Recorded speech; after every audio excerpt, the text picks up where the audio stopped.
Echoes of Xylos narrator, Dr. Eris Thorne, calm but with an undercurrent of tension.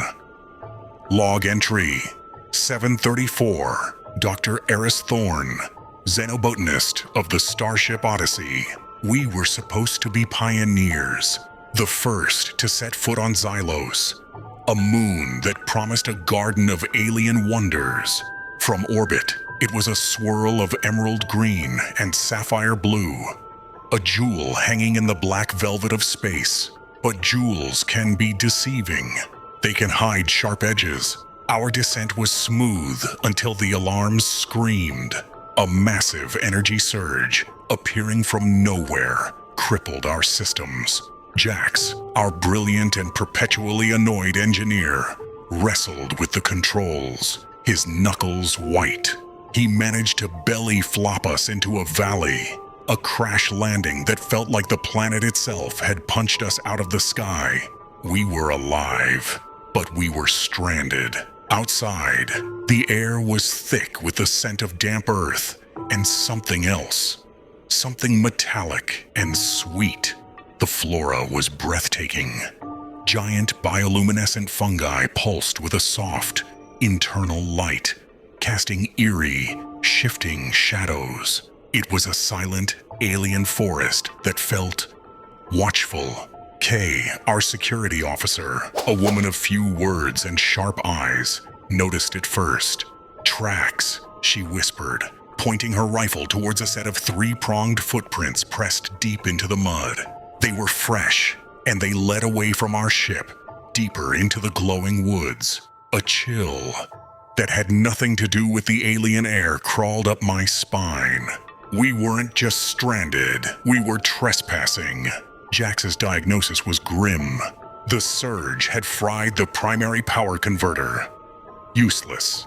But our deep-range scans, the last thing that worked before we crashed, had picked up a deposit of crystalline osmium, the one mineral he could use to jerry-rig a replacement. The deposit was in a cave system, nestled at the base of a nearby cliff, the same direction the tracks were heading. Of course, with Kay in the lead, we ventured into the cave. The pulsing of the fungi outside seemed to echo in the rock, a slow, rhythmic heartbeat. Inside, the air grew heavy, and then we saw it. The cave opened into a vast chamber, and in the center, a colossal crystalline structure pulsed with the same energy that had brought us down. It was a lattice of light and power, a source of the moon's strange life, and in front of it, guarding it, was the creature.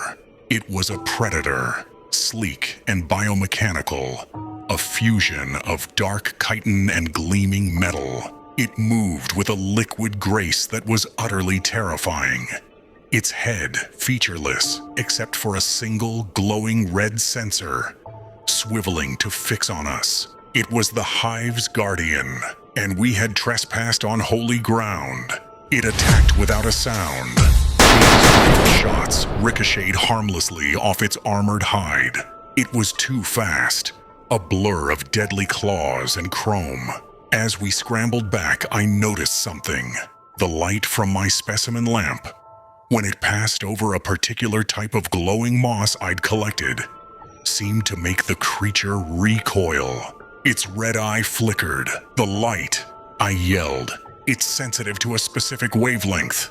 It was a desperate gamble. While Kay laid down suppressing fire, Jax recalibrated his multi-tool, overriding the safeties to emit a high-frequency sonic pulse. I focused my lamp's beam, filtering it through the alien moss. The plan was insane. It had to work. Just as the predator lunged, a new sound filled the cave, a deep, rumbling groan from the world outside.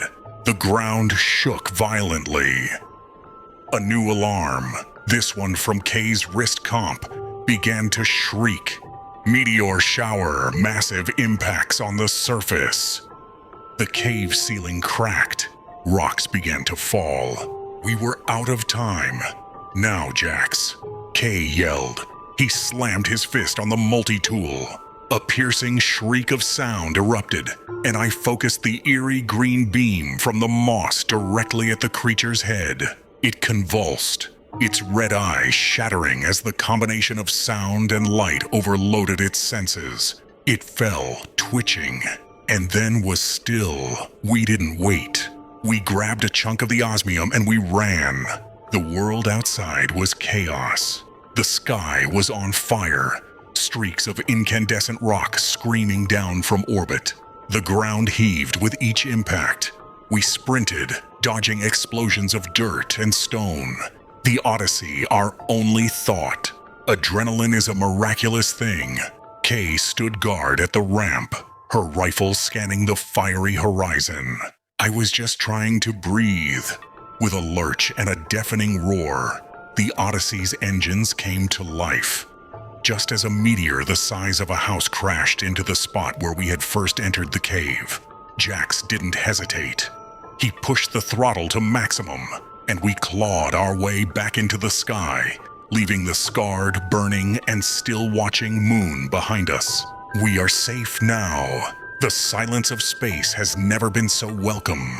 We are pioneers, heading home with a story no one will likely believe. But we are also survivors, haunted by the memory of a silent, watchful forest and the echoes of a place that did not want to be discovered. Like and share.